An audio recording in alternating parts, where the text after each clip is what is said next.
Après l'exécution de l'Obersturmbannführer Adolf Eichmann en 1962, il reste encore des descendants vivants de sa famille en 2025. Le plus connu est son fils cadet, Ricardo Eichmann, né en 1955 à Buenos Aires, alors que son père vivait caché en Argentine.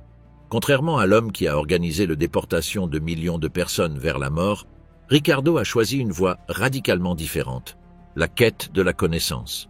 Il est devenu un archéologue respecté, engagé dans la science et la mémoire, et a publiquement rejeté l'héritage de son père.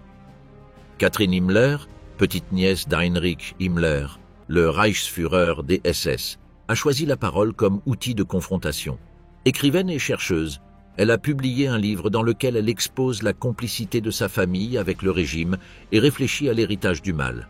En 2025, elle reste active dans les forums de mémoire et de réconciliation. Rainer Höss, petit-fils de Rudolf Höss, l'infâme commandant du camp de concentration d'Auschwitz, a fait de son nom un acte de dénonciation. Après avoir découvert à l'âge adulte l'ampleur réelle des crimes de son grand-père, il a rompu avec sa famille et a dédié sa vie à l'activisme contre l'antisémitisme, le néonazisme et l'intolérance. Actuellement, il donne des conférences dans les écoles et participe à des projets de mémoire. Repenser l'histoire personnelle, le travail de Katrin Himmler. Heinrich Himmler, le redoutable leader des SS nazis, était mort depuis 22 ans lorsque sa petite nièce Katrin est née. Elle est la preuve que le mal ne se transmet pas par héritage. Souriante, réfléchie et proche, elle s'est consacrée à revisiter et réfléchir sur son passé familial. Mais accepter le nom Himmler a été un processus personnel pour Katrin. Enfant et jeune adulte, elle souhaitait le changer, mais petit à petit, elle a vu que ce nom n'était pas un problème sur le plan social et que, malgré ses peurs, personne ne la jugeait ou l'insultait à cause de celui-ci. Cependant, pour Katrin, il n'a pas été facile de vivre avec ce nom, non pas à cause du nom lui-même, mais en raison de l'histoire qu'il traînait, ce qui l'a poussée, adulte, à enquêter sur le nazisme et l'Holocauste, essayant de réparer cet héritage tragique. Elle a dit « J'ai de très bons contacts avec des survivants ou leurs enfants qui ont tellement souffert à cause des Allemands et de ma famille. J'ai perdu beaucoup de la honte que j'avais de dire mon nom, Katrin Himmler. » Après avoir découvert l'histoire derrière le leader des SS, Katrin a ressenti le besoin de s'informer sur ce sujet. Elle ne pouvait pas continuer sa vie normalement. Elle se sentait bloquée par son passé familial, et revenir sur celui-ci était le seul moyen de s'en débarrasser. Selon ses recherches, les descendants des familles nazies sont également affectés physiquement par l'héritage. Beaucoup souffrent de maladies chroniques, de problèmes psychologiques, d'alcoolisme ou de drogue, et il est très difficile d'avoir une vie normale. Il y a eu des années où j'ai passé des hivers entiers malade. Elle s'est mariée avec un juif descendant de survivants du ghetto de Varsovie, qu'elle avait rencontré lors de ses recherches, bien avant d'être en couple avec lui. Pour lui et sa famille, le nom de Katrin n'a jamais posé problème. J'ai été bien accueilli dès le départ, et sa belle-mère m'a aidé dans mes recherches, tout comme l'a fait son propre père. À l'origine, Katrin devait faire une thèse sur les enfants de criminels d'autres familles que celle de Himmler, afin d'analyser l'impact psychologique et personnel du passé familial. Cependant, lorsqu'elle a présenté l'idée dans son université, un professeur lui a conseillé de se pencher sur son propre passé familial, un conseil qu'elle a suivi. La naissance de son fils a également joué un rôle dans cette décision, car il ne porte pas le nom infâme, mais cela a motivé Katrin à résoudre ses propres doutes afin de pouvoir répondre clairement aux questions de son fils lorsqu'il les poserait. Une grande partie de sa vie a été consacrée à lutter contre l'héritage familial, puisque sa famille avait maquillé son passé. Seul le grand-père de Katrin, Gebhard, le frère aîné d'Heinrich Himmler, a survécu à la guerre et n'a rien dit. Après la mort de son grand-père, Paula, sa grand-mère, a élevé seule ses 4 enfants, mais elle n'a également rien dit à propos des crimes nazis. Elle disait qu'elle n'avait rien su des SS, et Katrin a préféré ne pas lui poser de questions, bien que sa grand-mère semblait avoir beaucoup d'affection pour Heinrich et l'appelait Heini. Son grand-père avait une maison expropriée et une travailleuse forcée. À ce sujet, Katrin a dit « Je crois que mon grand-père était un opportuniste qui rendait simplement des services à Heinrich. Il a rejoint les SS, mais je pense sans grande implication. Il travaillait à la radiodiffusion du Reich, Et je dirais que son principal rôle était de dénoncer certains employés de l'entreprise. D'où la lettre dans laquelle il recommande à Heinrich de ne pas protéger le juif Schmidt, ce qui signifiait une condamnation à mort. Cela m'a montré comment il pensait, son idéologie antisémite. Son grand-père a eu une fin confuse. Oui, c'est une légende. Personne ne sait vraiment ce qui s'est passé. Ce qui est sûr, c'est qu'il essayait de sortir de Berlin assiégé par les Russes. Il existe 3 versions de sa mort. L'une dit qu'il avait la capsule de cyanure dans la bouche, qu'il a trébuché et l'a mordu accidentellement. Une autre dit qu'il s'est suicidé pour éviter d'être capturé, et une autre dit qu'il est mort de manière anonyme, comme des milliers de Berlinois bombardés et enterrés n'importe où. Sa grand-mère Paula a gardé une capsule et a voulu l'utiliser des années plus tard, mais sa fille l'en a empêché. Il sentait qu'il ne valait pas la peine de vivre après l'effondrement du système nazi. C'était un exemple de l'idéologie nazie. C'était tout ou rien. Soit nous gagnons, soit la vie ne vaut pas la peine d'être vécue, mieux vaut mourir. Les nazis ne valorisaient pas la vie.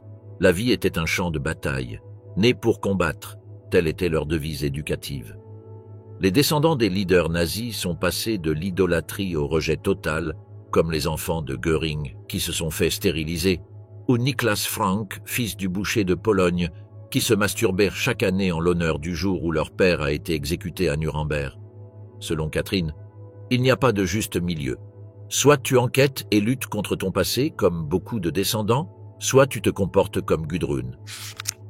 Elle faisait référence à Gudrun Burwitz, fille de Heinrich et Margarete Himmler, qui a été une militante fervente de l'extrême droite allemande, négationniste de l'Holocauste et réhabilitatrice du nazisme jusqu'à sa mort en 2018. La plupart de la famille de Catherine a rejeté tout contact avec Gudrun. Pour Catherine, Heinrich Himmler n'avait aucune justification. Elle a écrit dans son essai qu'il a choisi son idéologie très jeune et a lutté et travaillé jusqu'à la fin pour l'Allemagne nazie. Il savait exactement ce qu'était le pouvoir et ce que cela signifiait. Il semblait modeste et peu intelligent, mais ce n'était pas le cas. Il a été capable de construire, d'inventer les puissantes SS, un État dans l'État, une grande famille dans laquelle il était le père tout-puissant, qui se préoccupait du bien-être de ses membres et avait donc droit de tout contrôler, même les choses les plus personnelles. Aujourd'hui encore, on lui demande ce qu'elle pense que son arrière-grand-oncle dirait, ou s'il lui parlerait aujourd'hui, et elle répond « Il ne vaut pas la peine de parler à quelqu'un d'aussi fanatique. De plus, je ne pense pas qu'il voudrait m'écouter. » Si Heinrich revenait à la vie et apprenait que je me suis marié avec un juif descendant de survivants de l'Holocauste, il reviendrait probablement dans sa tombe. Héritage silencieux. La vie de Ricardo Eichmann. Dans le coin le plus éloigné d'une cour pavée, au sommet d'une colline, après 2 étages d'escalier dans un château allemand du XVe siècle, un jeune et beau professeur écrit un livre sur l'archéologie irakienne au 5e millénaire avant notre ère. En mai de cette année, lorsqu'il a été nommé professeur d'archéologie à l'université de Tübingen, dans le sud-ouest de l'Allemagne, il a réuni ses étudiants et leur a dit « Je suis Ricardo Eichmann. Je suppose que vous connaissez tous la signification du nom Eichmann. Adolf Eichmann était mon père. Si vous pensez que cela signifie que je suis nazi, mieux vaut partir maintenant, car je vous assure que je ne le suis pas. » Pendant la majeure partie de sa vie, Ricardo Eichmann a vécu dans une relative anonymité. Eichmann est un nom très courant en Allemagne, et peu de gens auraient soupçonné que cet universitaire à la voix douce est le fils du criminel de guerre nazi responsable de la déportation massive des Juifs vers les camps d'extermination pendant le Troisième Reich. Cependant, il ne renie pas l'histoire de sa famille. À ce sujet, il a dit « Me changer de nom ? Quel sens cela aurait-il eu ? On ne peut pas échapper à soi-même ni au passé. » Ricardo Eichmann est né près de Buenos Aires en 1955. Sa mère, Vera Eichmann, avait 45 ans. Son père, Adolf Eichmann, alias Richard Clement, avait 50 ans. En se cachant des chasseurs de nazis, Adolf Eichmann a changé son nom. Mais curieusement, il n'a jamais changé celui de sa femme ni de ses 4 enfants. Cela a conduit à son arrestation par les services secrets israéliens en 1960. Ricardo n'avait que 5 ans au moment de l'enlèvement de son père, et 7 ans lorsqu'Adolf Eichmann est devenu le premier et le seul homme à être pendu en Israël. À ce sujet, Ricardo a raconté « Je me souviens qu'il m'a pris par la main et m'a emmené à l'arrêt de bus. Je me souviens qu'il m'a emmené dans une confiserie et m'a acheté du chocolat. Et je me souviens m'asseoir dehors, sur les marches, chaque soir en pensant « Quand papa reviendra-t-il à la maison ?» Mais le mois dernier, on a dit à Ricardo Eichmann qu'il avait commis une erreur dans la chronologie des événements, qu'il ne s'asseyait jamais dehors, à attendre son père devant sa maison à Buenos Aires. Peut-être l'a-t-il fait plus tard, en Allemagne, lorsque son père a été pendu et qu'il nourrissait encore l'espoir de son retour. L'homme qui a corrigé ses souvenirs d'enfance était Zvi Aharoni, l'agent des services secrets israéliens qui a passé des mois à observer la famille Eichmann à Buenos Aires avant d'enlever Adolf Eichmann, de le déguiser en steward et de l'emmener en Israël. Adulte, Ricardo Eichmann a rencontré l'agent du Mossad qui l'avait capturé et l'avait emmené en Israël sous couverture. Pour Ricardo, ce fut une rencontre très émotive, et l'agent lui a demandé s'il éprouvait du ressentiment envers ses actions, à quoi le fils du génocidaire répondit « Je ne ressens pas cela. Adolf Eichmann méritait d'être jugé pour ce qu'il a fait. Je ne suis pas d'accord avec la peine de mort, mais je comprends pourquoi elle a été appliquée à l'époque. » Vera Eichmann a laissé ses 2 enfants aînés en Argentine et a emmené Ricardo et son frère aîné en Allemagne pour qu'ils reçoivent une éducation. L'argent manquait, car la veuve d'un criminel de guerre nazi n'avait droit à aucune pension. Aussi la famille de Vera l'a-t-elle aidé financièrement, mais émotionnellement, Ricardo était seul. Je savais que mon père était mort, mais je ne savais pas comment. Ma mère gardait tous les articles de presse à son sujet sous le canapé. Je m'y glissais et je les regardais. Je comprenais des fragments, mais pas l'image complète. Quand je demandais à ma mère, elle m'ignorait. C'était un sujet tabou et il le resta jusqu'à la mort de ma mère. Ricardo Eichmann n'a pas partagé sa souffrance avec ses frères et sœurs et n'a communiqué qu'avec l'un d'eux. Ricardo s'est éloigné de ses frères, en particulier d'Horst, après avoir vu des photos de lui vêtu de l'uniforme des SS.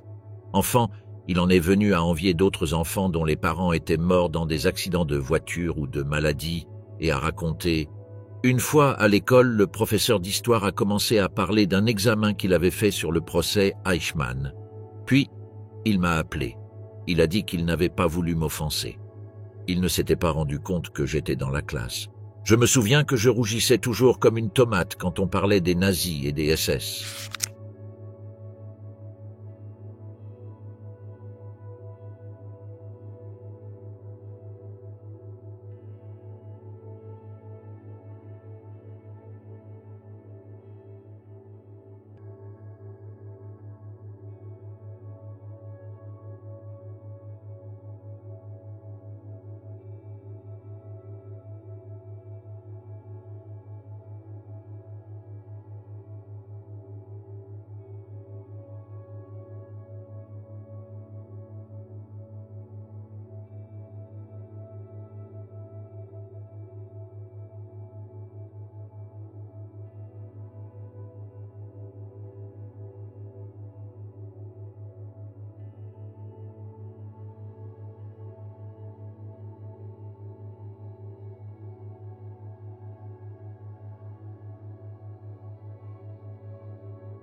Un exemple de ces conséquences fut lorsque Ricardo a voulu devenir pilote, mais a interrompu sa formation lors d'un exercice de simulation d'attaque chimique lorsque l'on demanda aux pilotes en formation d'entrer dans les chambres Eichmann.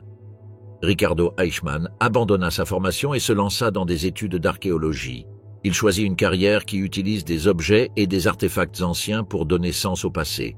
Et il soutient « Peut-être que si Eichmann avait été en prison à perpétuité, nous aurions pu l'utiliser pour mieux comprendre l'état d'esprit des nazis, comment et pourquoi ils ont commis ces horreurs. » Mais Ricardo Eichmann ne veut pas vivre dans le passé. Il a beaucoup travaillé sur lui-même. Cela lui a fait mal que son père ait été un criminel nazi, et il a continué sa vie, se consacrant à sa propre carrière et à ses 2 enfants. Il a dit qu'il ne parlait de son père que lorsqu'on l'interviewait. « J'avais mis mon père de côté. Je l'avais surmonté psychologiquement, mais alors vous, les journalistes, êtes venus et avez ramené le fantôme de mon père, et maintenant je dois faire face à lui à nouveau. Peut-être que c'est mon destin. » Pendant de nombreuses années, Ricardo Eichmann est resté silencieux sur le passé. Il avait décidé que si les journalistes voulaient en savoir plus sur lui, ils n'avaient qu'à le suivre, enquêter sur lui et le juger pour ses actions, pas celles de son père. Mais à mesure que les demandes d'interview se multipliaient, il s'est ouvert. Je n'avais rien à cacher et je n'ai toujours rien à cacher. Les journalistes sont mes psychologues, mais surtout je fais cela pour mes enfants. Si je parle d'Eichmann, mon père, peut-être qu'ils ne leur demanderont pas à propos d'Eichmann, leur grand-père. Rainer Höss, le descendant de nazis adopté par une victime de son grand-père. Un autre des descendants des nazis, et l'un des plus remis en question sur sa bonté, est Rainer Höss, petit-fils de Rudolf Höss, lieutenant-colonel des SS et directeur du camp de concentration et d'extermination d'Auschwitz. Rainer, né en 1965, est le fils de Hans-Jürgen Höss, mais il n'a jamais connu son grand-père Rudolf, qui a été exécuté à Auschwitz en 1947, 18 ans avant sa naissance. À 15 ans, il a appris l'histoire de son grand-père à l'école, en lisant sur l'Holocauste et le nazisme, et il a décidé de fuir sa maison, coupant tous les liens avec sa famille. Cependant, il a repris contact avec sa mère lorsqu'elle a divorcé de son père en 1983. Rainer a une vie consacrée à l'étude et à la diffusion de l'Holocauste et des crimes des nazis, et une vie personnelle très agitée. Il est devenu père à 17 ans et a eu 4 enfants. Plus tard, adulte, il a été adopté par une survivante d'Auschwitz. Plus d'une fois, on a demandé à Rainer, qui a toujours été très ouvert concernant sa famille, ce qu'il pense de son grand-père. Il répond généralement « Avant d'être pendu, mon grand-père a écrit à ma grand-mère en lui disant qu'elle devait changer de nom. Ma grand-mère et mon père nièrent complètement ces crimes. C'est pourquoi ils ont fermement refusé de changer leur nom. Höss restera Höss, disait ma grand-mère. J'ai décidé que si je gardais le nom, cela me permettrait de faire ma part pour me repentir au nom de mon grand-père. Ce n'est pas si simple, bien sûr. Il faut toujours faire attention à tout ce que vous dites, car les gens vous jugent. Parfois, des gens me maudissent sur Internet, et les néo-nazis essaient toujours de me contacter. En fin de compte, le nom Höss est lié à Auschwitz, où des millions de personnes ont été tuées. Après que ses parents aient divorcé, Rainer a commencé à rechercher des documents historiques dans les archives allemandes pour trouver la véritable histoire de son grand-père. Il a travaillé avec l'Institut d'histoire contemporaine et a réussi à obtenir les droits sur les archives de son grand-père après une recherche à Mauthausen et à Buchenwald. Il a participé au documentaire Les enfants d'Hitler et a pris contact avec des victimes et des survivants de l'Holocauste. Grâce aux archives familiales et à ses connaissances personnelles, il témoigne de la vie privée de son grand-père et explique aux jeunes qu'il visite dans les écoles comment voir cela dans le contexte actuel. Il a également utilisé cela pour écrire son propre livre, L'héritage du commandant, sur le fait de faire partie d'une famille terrible. Tout au long de sa vie, il a effectué plusieurs visites à Auschwitz en personne, la première fois en 2009. Lors de ces visites, il parle aux visiteurs et répond aux questions des gens. Il a déclaré qu'il tuerait son propre grand-père s'il en avait l'opportunité de le rencontrer. À l'été 2013, lors de l'une de ses visites, Rainer a rencontré Eva Moser-Kor, l'une des jeunes survivantes d'Auschwitz, qui a été torturée par Rudolf Höss. Eva a entamé une conversation avec Rainer qu'elle a trouvé extrêmement intelligent, et 1 an après la rencontre, en geste de miséricorde, elle a décidé de l'adopter. Eva avait 80 ans et Rainer avait presque 50 ans. Ensemble, ils ont continué à travailler dans l'association d'Eva appelée Velas, qui se consacre à réunir les survivants des expérimentations médicales à Auschwitz afin de maintenir vivantes leurs récits. Cependant, Rainer a également trouvé des détracteurs, notamment dans la presse israélienne, qui l'ont accusé de profiter de son histoire personnelle et des reconnaissances pour gagner de l'argent, tout en étant impliqué dans une enquête qu'il a désignée comme suspect dans la vente d'objets souvenirs et de reliques de sa famille sur le marché illégal de la mémoire nazie. Rédemption sous soupçon. L'étrange histoire de Matthias Göring. Si le maréchal Hermann Göring, commandant de la Luftwaffe nazie et bras droit d'Hitler, savait comment vit aujourd'hui son parent Matthias Göring, il se retournerait sûrement dans sa tombe. Matthias est un parent éloigné du célèbre nazi, son arrière-grand-père étant le frère du grand-père d'Hermann Göring, et, après avoir révisé son histoire personnelle, il a décidé de se convertir au judaïsme. Hermann Göring fut un pilote décoré de la Première Guerre mondiale, qui aida Hitler à conquérir le cœur des masses et dirigea le parti nazi jusqu'à sa prise de contrôle du gouvernement en 1933, fonda la Gestapo et fut l'un des architectes de la solution finale. À l'approche de la fin de la Seconde Guerre mondiale, il fut destitué après une confrontation avec Hitler, arrêté après la guerre et condamné à mort lors des procès de Nuremberg. Toutefois, il n'eut jamais à rendre compte de ses crimes devant la justice. Il se suicida dans sa cellule. 55 ans plus tard, en l'an 2000, la situation de Mathias était désespérée. Sa clinique de physiothérapie avait été déclarée en faillite. Il avait perdu son domicile et sa femme l'avait quitté en emmenant leur fils. Déprimé et désespéré, Mathias pria Dieu, dont il niait jusque-là l'existence.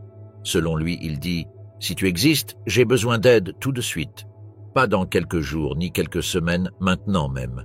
Je ne sais pas quoi faire. » Ce fut la première fois de sa vie qu'il pria. Mathias est convaincu que sa prière fut exaucée. Quelques minutes plus tard, le téléphone sonna. C'était quelqu'un pour qui il avait travaillé à Zurich. Il disait avoir besoin d'aide pour installer un équipement de physiothérapie et Mathias partit immédiatement. Il arriva à l'entretien en tremblant face au miracle qu'il venait de vivre et commença à travailler dès le lendemain matin. Göring ne croit pas aux coïncidences. Il commença immédiatement à lire la Bible et s'inscrivit à des cours de théologie pour approfondir sa connaissance biblique. 2 ans et demi plus tard, il reçut un deuxième signe. Mathias se réveilla à l'aube et, selon son propre récit, entendit la voix de Dieu. Il raconta « Ce n'était pas la première fois que je pensais que Dieu me parlait. Il m'a dit qu'il voulait que je garde les murailles de Jérusalem. J'ai été très surpris par ce qu'il a dit. Plus tard, j'ai trouvé le passage dans la Bible. Ce qui est étonnant, c'est que je n'avais jamais lu ces passages auparavant. » Göring dit qu'il se mit à pleurer lorsque la voix de Dieu lui demanda de prier pour le peuple élu. À ce moment-là, il sut qu'il devait se rendre en Israël. Il avait peur car son éducation, marquée par l'héritage national-socialiste, l'avait maintenu très éloigné du judaïsme. Il dira dans une interview « Dans ma famille, nous avons tous appris à les haïr, pas à les aimer. Nous avons grandi en pensant qu'Israël et le peuple juif étaient responsables du fait que notre famille n'avait pas d'argent. Quand nous étions enfants et que nous voulions de nouveaux jouets, nos parents disaient que tout leur argent allait aux réparations pour le peuple juif. » En août 2005, Göring fit sa première visite en Israël.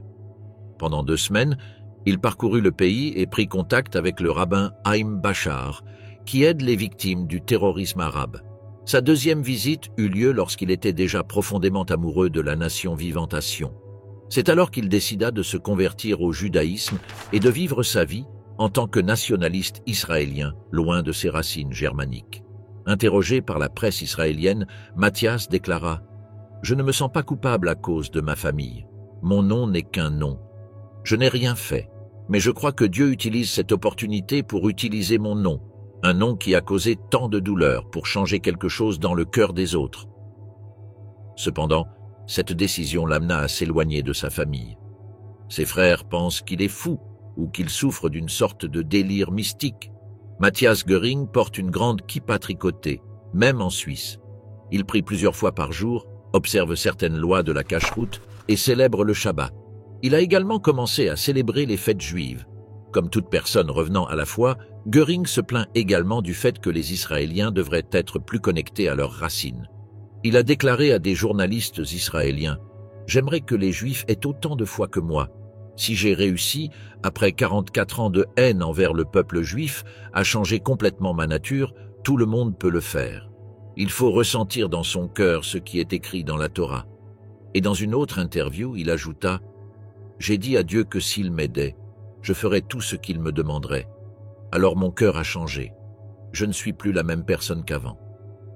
Je crois que s'il y avait plus de personnes comme moi, il y aurait moins de problèmes. » Dans cet article publié dans le principal journal israélien, Yediot Aharonot, Göring déclare « Avant, je me sentais maudit par mon nom. Maintenant, je me sens béni. » Retour à Auschwitz, le voyage personnel de Kai, petit-fils de Rudolf Höss. Rainer n'est pas le seul descendant laissé par le sinistre directeur d'Auschwitz. Kai était en cours d'histoire en 6e année lorsque le professeur a mentionné un nom qui a attiré son attention. Rudolf Höss, l'homme chargé de superviser le plus grand centre de concentration et d'extermination de la Seconde Guerre mondiale, portait le même nom de famille que lui. Cela a éveillé la curiosité du jeune garçon, car il n'était pas courant de voir son nom écrit avec l'orthographe exacte figurant sur son certificat de naissance. Mais ce que le jeune garçon n'aurait jamais imaginé, c'est que son intuition le mènerait à découvrir le plus terrible des secrets familiaux. Rudolf Höss, le nazi brutal, était son grand-père, et Kai venait de découvrir qu'il était un descendant direct de l'architecte principal du massacre, qui anéantit plus de 1 130 000 juifs rien qu'à Auschwitz, le camp dirigé par Rudolf. Pour lui, ce fut un choc et une révélation incroyable. Il ressentit que c'était une malédiction d'avoir un tel monstre pour grand-père. Aujourd'hui, après une vie qu'il a menée d'un ambitieux directeur d'hôtel à un pasteur évangélique dans son Allemagne natale, Kai Höss se souvient comment cette révélation pendant son adolescence a changé sa vie. Kai a eu une bonne enfance, jouant dans le grand jardin de la maison de ses parents, et il affirme qu'il n'y a jamais eu la moindre mention du fascisme ou de l'idéologie nazie dans son foyer. Il se souvient « En fait, mon père a toujours été très gentil, une personne très silencieuse. Il fallait vraiment faire un effort pour lui arracher un sourire ou un oui ou un non. Il formait un bon duo avec sa mère, qu'il décrit comme très entreprenante, toujours soucieuse de maintenir une bonne réputation dans le village, un endroit petit. Kai pense que c'est précisément à cause du caractère discret de son père, Hans-Jürgen Höss, qu'il n'a jamais appris son passé, ni entendu quoi que ce soit à propos de son enfance en vivant à côté d'un centre d'extermination comme Auschwitz. En réalité, pendant que l'Holocauste se déroulait, le père de Kai n'était qu'un enfant de 6 ou 7 ans. À ce sujet, Kai a raconté « Je crois que je l'ai entendu une seule fois dire qu'il se souvenait de la venue de l'oncle Heine, c'est-à-dire Heinrich Himmler, commandant des forces nazies, qui était venu de Berlin lui apporter des jouets pour Noël. » Cela montre également la proximité qu'avaient entre elles les familles des SS. Les rares mentions que Hans faisait à Kai concernant son grand-père décrivaient un père présent et affectueux. C'est pourquoi Kai n'aurait jamais imaginé ce qu'il allait découvrir en lisant la copie des mémoires de son grand-père que sa mère gardait à la maison. Sa vie changea pour toujours en découvrant les crimes de son grand-père. J'ai eu le cœur brisé en lisant ses déclarations et les choses qu'il disait de manière si froide et clinique, se souvient-il. J'ai été submergé par des émotions telles que la honte, la culpabilité et l'incrédulité. C'était difficile pour moi d'assimiler que j'étais lié à quelqu'un qui avait fait une telle chose, et à un âge qui est déjà difficile en soi, celui de l'adolescence. Comme si la confusion n'était pas suffisante dans la jeune vie de Kai, peu de temps après avoir découvert la vérité sur sa famille, ses parents décidèrent de divorcer. Ce fut un divorce très compliqué, avec des ordonnances restrictives et tous les drames associés. Ce passé trouble, ainsi qu'une carrière prometteuse dans l'industrie hôtelière, ont éloigné Kai de l'Allemagne pendant plus de 30 ans. Il s'est marié, a voyagé à travers le monde et a vécu aux États-Unis pendant quelques années, évitant toujours de revenir dans un foyer qui n'existait plus pour lui. Selon lui, cela avait à voir avec le divorce de mes parents et l'absence de foyer. Tant de choses ont été détruites et ma relation avec ma mère était très difficile. Je ne voulais pas exposer ma famille à toute cette dynamique familiale brisée. Pendant ces 30 ans, Kai n'a jamais parlé à son père. Après le divorce, son père avait simplement disparu. La raison était qu'il avait trahi sa mère, ayant une relation parallèle. Jusqu'au jour où son téléphone sonna avec un numéro inconnu en répondant, il reconnut la voix de son père à l'autre bout. Kai dit que malgré la difficulté d'apprendre tout ce qui s'était passé pendant toutes ces années, entendre à nouveau la voix de son père était une opportunité qu'il voulait saisir.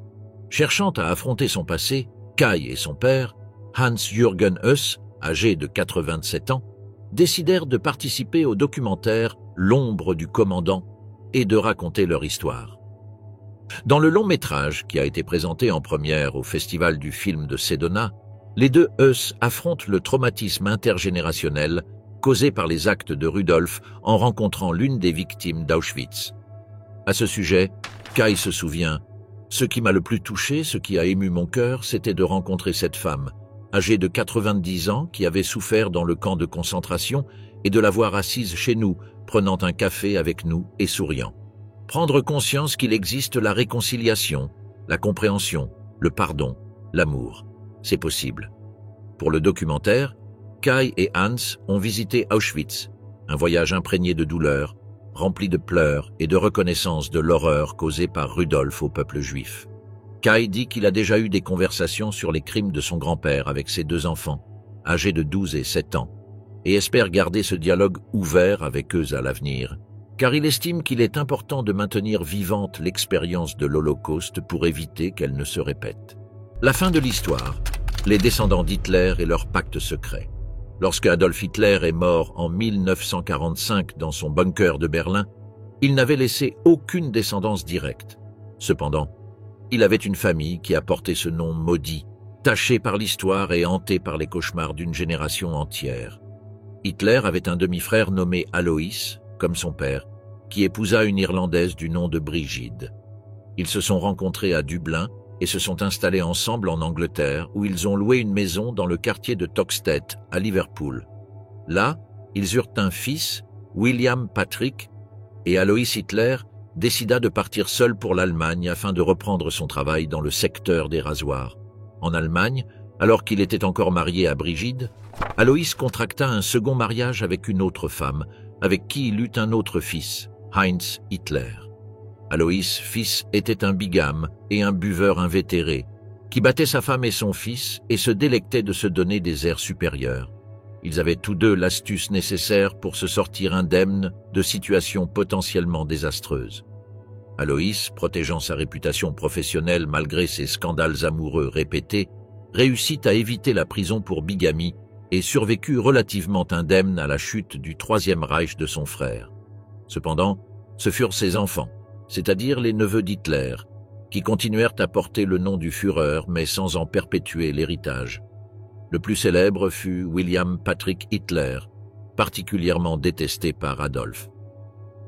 William est né à Liverpool en 1911 de l'union d'Alois Jr. et Brigide.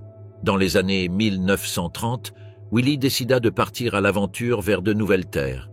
Il quitta sa ville natale et sa famille pour s'installer en Allemagne à la recherche d'un emploi. Il s'inscrivit au Parti national-socialiste et trouva immédiatement un emploi dans une banque à Berlin. Cependant, il ne fut jamais heureux là-bas. Son oncle, qui le méprisait et l'appelait « mon répugnant neveu », ne l'aida jamais à obtenir un meilleur poste. C'est pourquoi il décida de fuir l'Allemagne et de s'installer à New York. À son arrivée aux États-Unis, le neveu d'Hitler s'engagea dans la marine et combattit pendant la Seconde Guerre mondiale contre les Allemands dirigés par son propre oncle. Après la guerre, il épousa Phyllis, une Allemande de 12 ans, sa cadette. Ils eurent ensemble 4 fils, Alexander, Louis, Howard et Brian. Ce sont eux qui sont connus comme les petits-neveux d'Hitler. Cependant, ils ont constamment évité la vie publique et leur vie est restée un mystère. Il n'est pas étonnant que porter le sang du génocidaire le plus infâme de l'humanité ne soit pas chose aisée.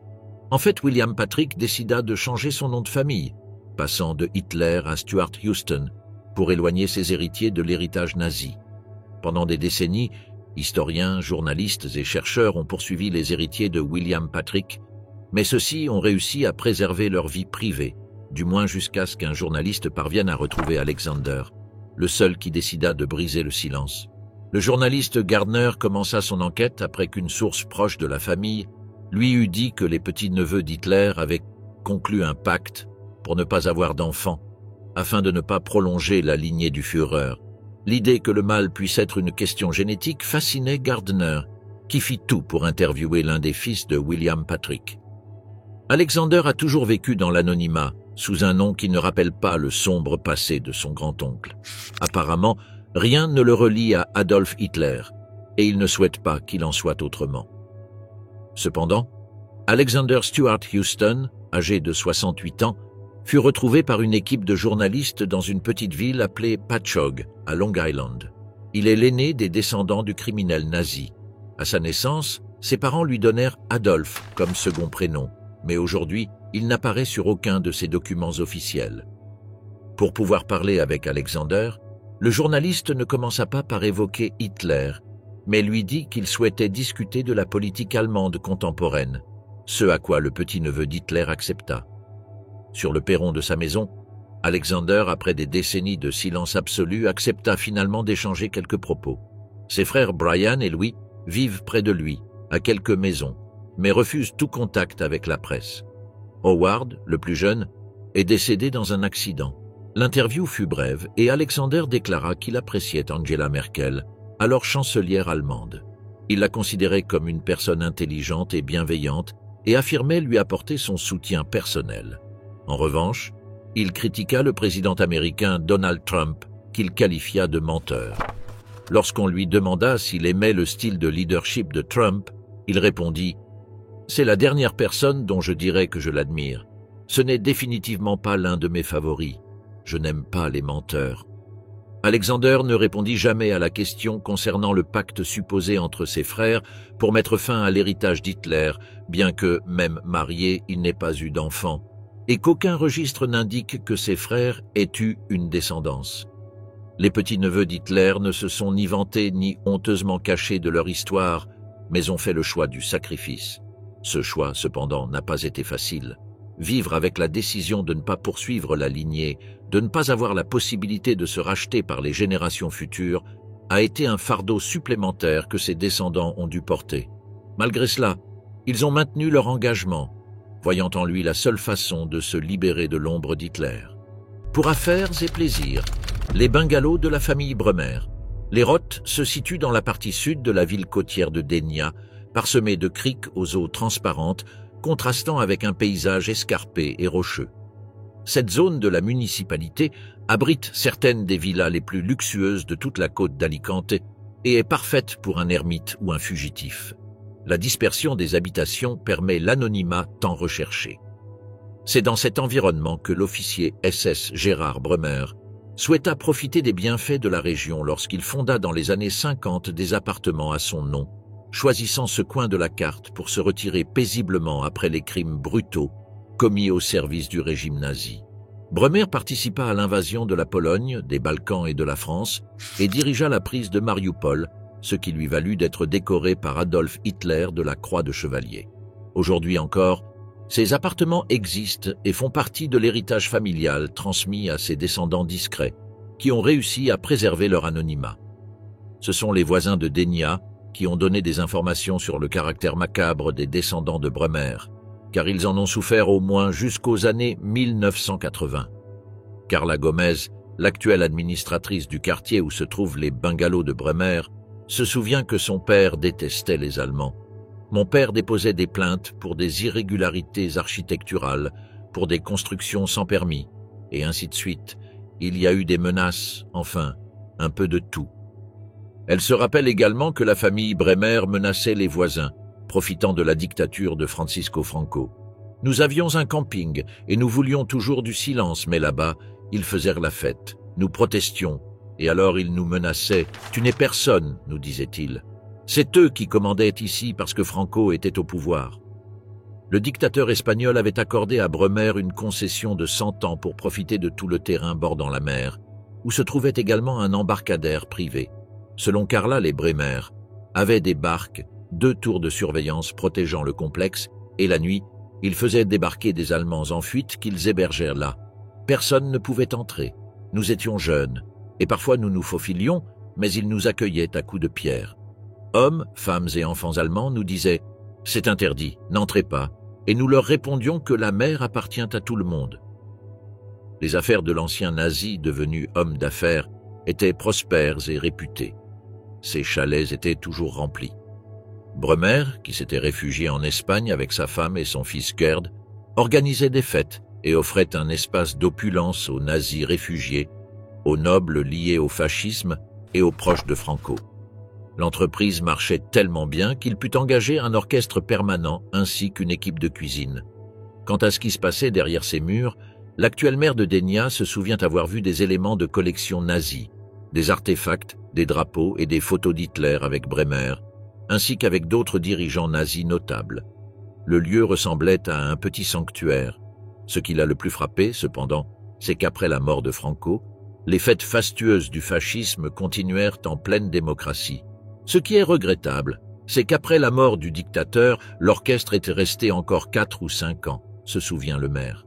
Bien qu'aujourd'hui la famille Bremer se soit séparée des appartements d'été de Dénia, depuis 1989, année de la mort de Gerhard, ceci était théâtre resté entre les mains de son fils Gerd, connu aujourd'hui sous le nom de Gerardo. L'unique héritier vivant de l'officier nazi a vendu les propriétés il y a quelques années, mais il vit toujours à Dénia, ce qui a poussé la presse à se lancer à sa recherche. Pendant un certain temps, Bremer géra une brasserie allemande dans le centre du village, mais il a également abandonné ce secteur et le local est devenu aujourd'hui un restaurant mexicain. Même si l'histoire du local n'est pas très intéressante, ce détail permit aux journalistes espagnols de localiser l'héritier vivant du nazi brutal par son téléphone. Mais Gerardo Bremer n'a pas pu être localisé. Non seulement il n'a pas répondu aux appels de la presse ni aux messages envoyés, mais il s'est aussi éloigné de son quartier pendant un moment pour éviter de croiser des curieux voulant enquêter sur sa famille, son passé ou son mode de vie. Ses voisins, cependant, ont affirmé que l'homme était très intégré à la communauté de Dénia, qu'il ne montrait aucun comportement étrange et qu'il ne l'aurait jamais associé au fils d'un assassin macabre. Le candidat. L'histoire de José Antonio Cast, candidat à la présidence et fils d'un soldat nazi. José Antonio Cast est un homme politique chilien reconnu, qui est devenu célèbre à l'international lorsqu'il s'est présenté à l'élection présidentielle de son pays en 2021 et a obtenu 44% des voix au second tour, où il a perdu face à Gabriel Boric, l'actuel président du pays. Il a toujours été su que Cast, âgé de 59 ans, avait des origines allemandes et bien qu'il soit un représentant de la droite, aucun Chilien n'aurait imaginé qu'il était en réalité le fils d'un nazi condamné. Cela a été découvert à travers une enquête journalistique car, face aux premières insinuations de cette possibilité, Cast a publiquement nié que son père, Michael Cast, ait participé à la Seconde Guerre mondiale. Cependant, le gouvernement allemand l'a démenti. En réponse à une demande d'information publique de journalistes chiliens, des fonctionnaires allemands ont confirmé qu'un document d'identité conservé aux archives fédérales du pays montrait qu'un jeune homme de 18 ans nommé Michael Cast avait adhéré au Parti national-socialiste des travailleurs allemands, NSDAP, en septembre 1942, à l'apogée de la guerre d'Hitler contre l'Union soviétique. Bien qu'à ce moment-là, les archives fédérales n'aient pas pu confirmer si ce Cast était le père du candidat présidentiel, la date et le lieu de naissance indiqués sur la carte correspondent à ceux du père de Cast, décédé en 2014. Une copie de la carte d'identité, identifiée par le numéro de membre 9 278 831, avait été publiée précédemment sur les réseaux sociaux le 1er décembre par le journaliste chilien Mauricio Weibel.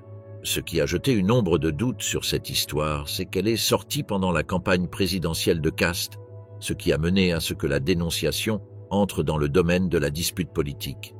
Tandis que les partisans de Boric accusaient le candidat de droite de vouloir infiltrer le Chili avec le nazisme, Cast démentait l'histoire présumée concernant son père, même s'il revendiquait d'autres dictateurs comme Pinochet.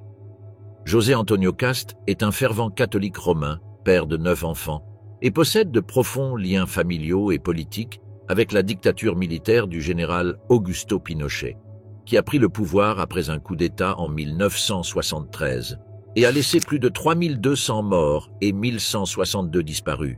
Son frère, Miguel Casterist, a été président de la Banque centrale sous la dictature. « S'il était vivant, il aurait voté pour moi », a déclaré Cast à propos de Pinochet pendant la campagne de 2017, où il n'avait obtenu que 8% des voix.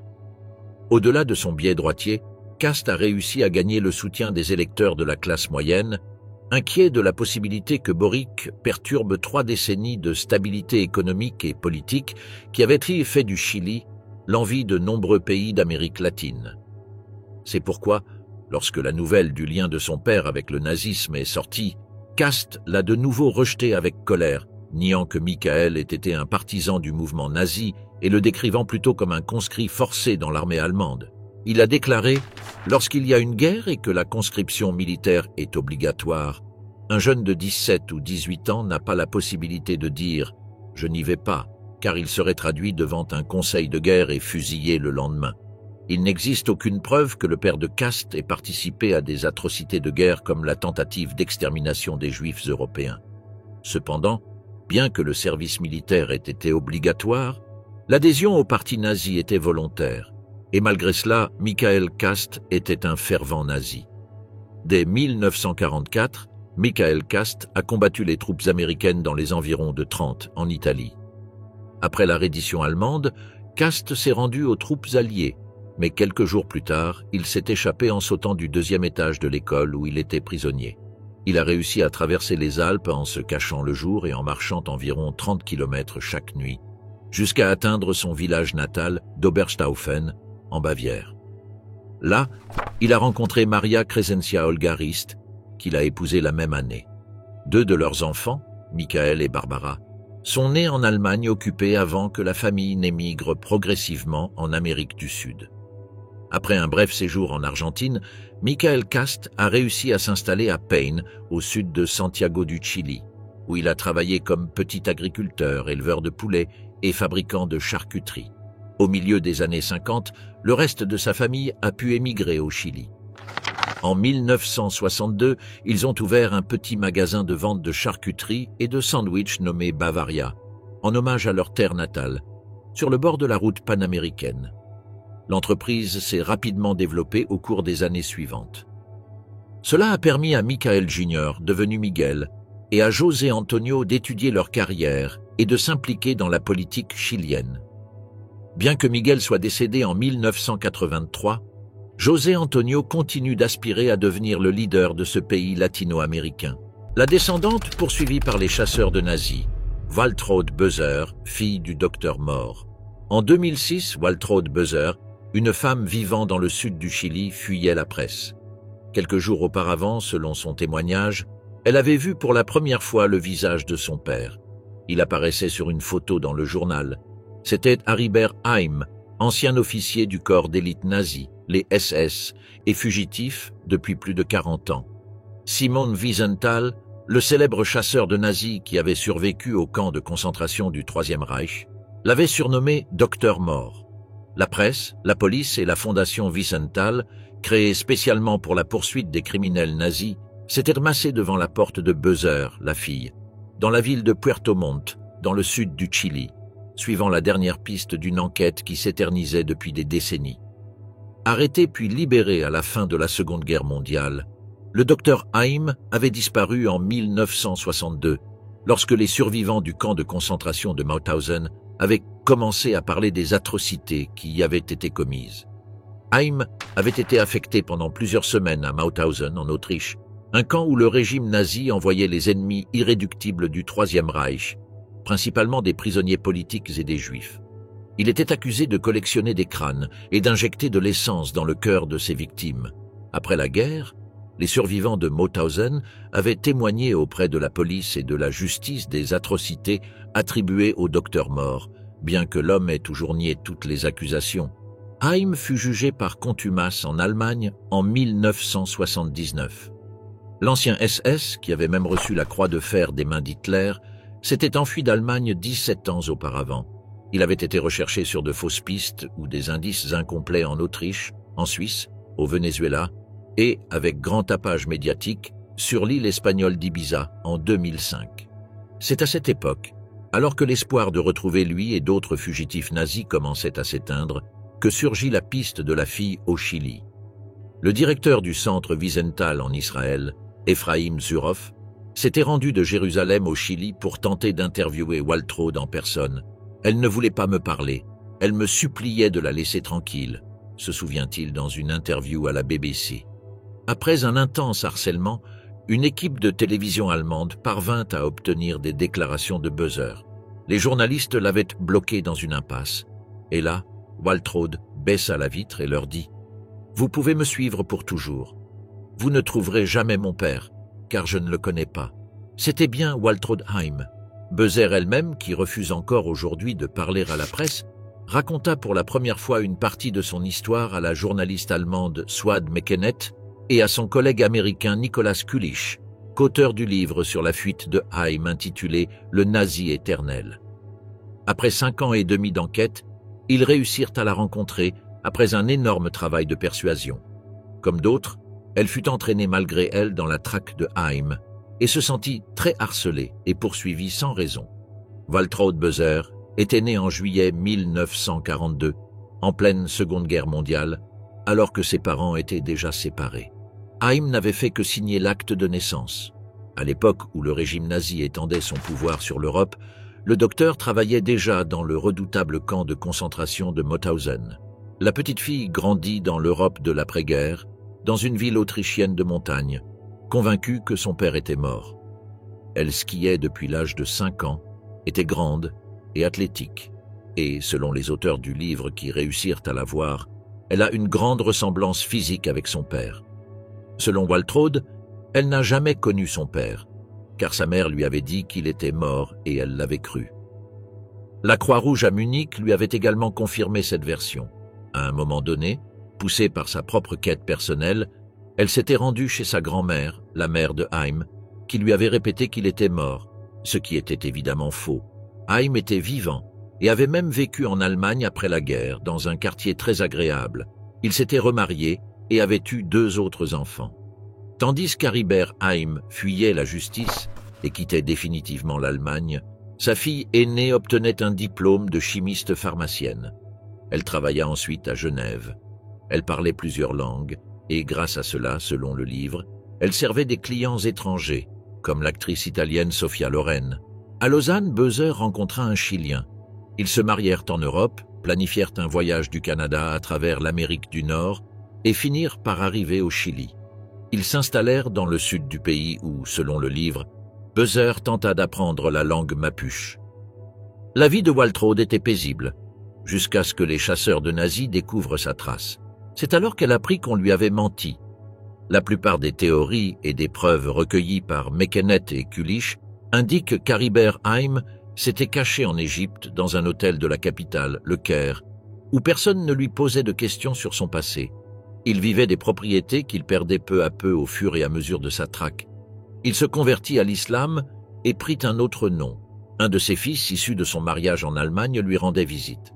Cependant, malgré l'interception par la police allemande des téléphones familiaux, ils ne réussirent jamais à le capturer. Haim mourut d'un cancer dans la chambre où il vivait, le matin suivant la clôture des Jeux olympiques de Barcelone en 1992, qu'il avait regardé à la télévision.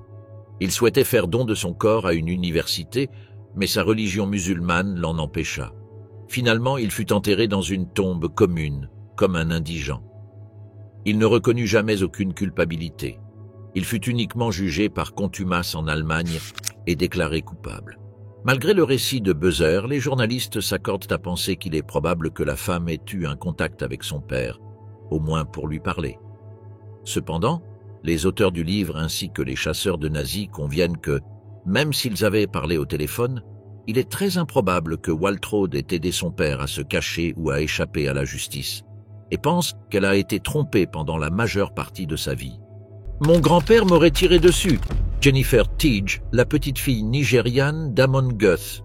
À 38 ans, Jennifer Teege, une Allemande noire, a découvert que son grand-père était Amon Goeth, commandant du camp de concentration de Plazow, et personnage devenu célèbre comme le méchant du film La liste de Schindler.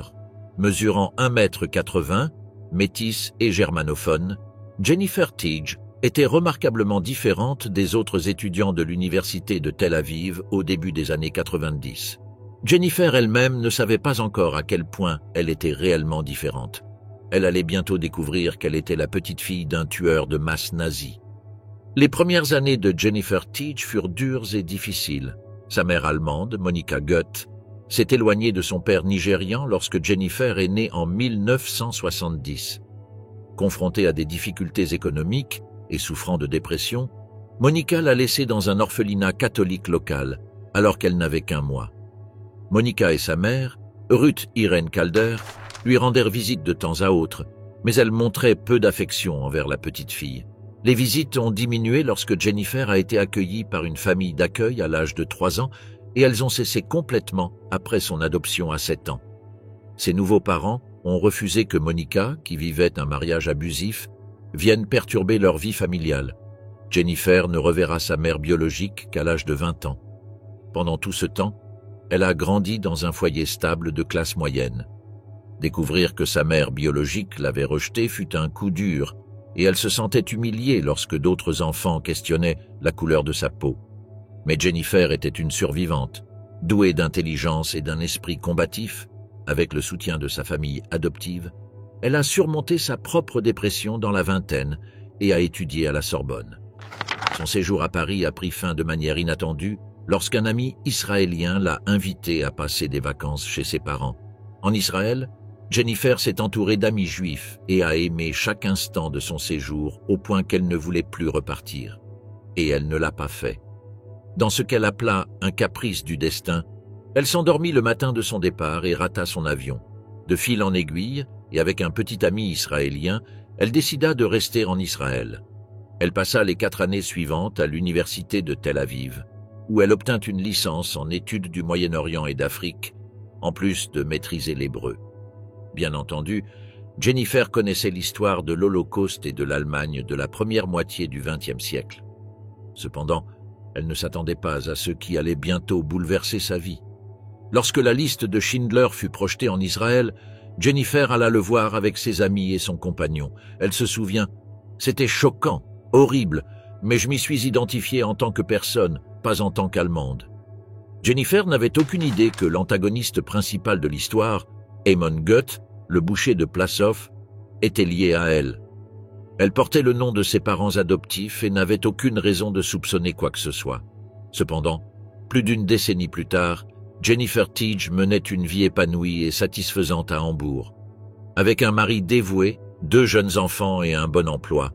À 38 ans, alors qu'elle feuilletait une grande bibliothèque dans sa ville natale, le destin la conduisit à découvrir la vérité devant ses yeux. Jennifer fut attirée par un mince livre rouge au titre étrange. « Je dois aimer mon père, n'est-ce pas ?» Sans savoir pourquoi, le livre attira son attention. En feuilletant ses pages, Jennifer trouva sa réponse. Le livre avait été coécrit par la fille de l'un des assassins les plus infâmes de l'Allemagne nazie, Amon Goeth, le commandant du camp de concentration de Plaszow, le méchant qui l'avait tant horrifié dans la liste de Schindler. Jennifer consulta la biographie de l'auteur à la fin du livre et ses pires craintes furent confirmées. L'auteur était sa mère biologique. Monika Hertwig, la fille biologique du nazi, et le livre retraçait son voyage personnel pour se réconcilier. Amon Goeth était son grand-père. Un grand-père qui était un monstre abominable.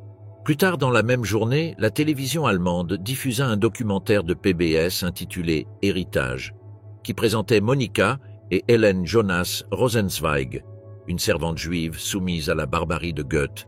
C'était trop pour elle et les émotions de Jennifer se bloquèrent. Elle retomba dans la dépression qui l'avait tourmentée des années auparavant. Incapable de faire face au monde, à ses amis juifs, et surtout à elle-même, elle ne voyait plus que l'obscurité.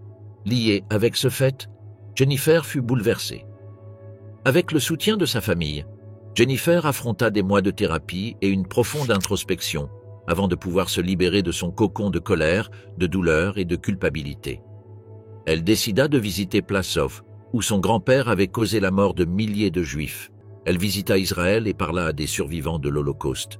Elle rendit visite à sa mère, dont elle avait été longtemps éloignée, et entendit la vérité amère sur sa grand-mère, Ruth Irene Calder, qui fut la maîtresse de Goeth dans sa villa de Plaszow. Jusqu'à ses derniers jours, Calder nia constamment les atrocités commises par Goeth. En 2013, dans le cadre de son processus de guérison, Jennifer écrivit ses mémoires relatant son expérience intitulée « Mon grand-père m'aurait tiré dessus », faisant référence à la probable réaction d'Amon Goeth face à une femme nigériane. Pour Jennifer, la responsabilité n'est pas la même chose que la culpabilité. Bien qu'elle reconnaisse la gravité des actes de ses ancêtres, elle a compris qu'elle n'était pas coupable de leurs péchés. Dans ses mémoires, elle écrit « Il n'existe pas de gène nazi. Nous pouvons décider par nous-mêmes qui nous voulons être et ce que nous voulons devenir.